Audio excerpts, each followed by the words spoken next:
ஏழை, பணக்காரன், உயர்ந்த ஜாதி, தாழ்ந்த ஜாதி, ஒரு ஜாதியும் இல்லை. பிறக்கும் போது குழந்தை, போகும்போது போனோம். இவ்வளவுதான் கண்டது வாழ்க்கையில்.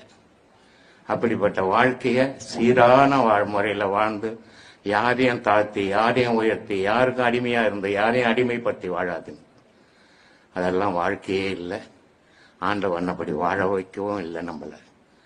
ஆனா நம்ம மனம் அப்படி பண்ணிக்கிச்சு, நம்மளை ஏமாத்தினுக்குது.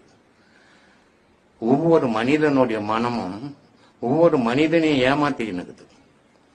ஆனா அந்த மனம் அவனை ஏமாத்துதுன்னு அவனுக்கு தெரியாமையே ஏமாந்துக்கினே இருக்கிறான்.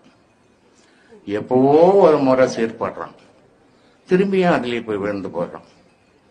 அதனால மனத்தை சீர்படுத்துறது தான் யோக முறை. அந்த மனம் சீர்பட்டு போச்சுன்னு சொன்னா ஞான முறை. அப்படிப்பட்ட ஞானத்தை அடையுங்க. வாழ்க்கை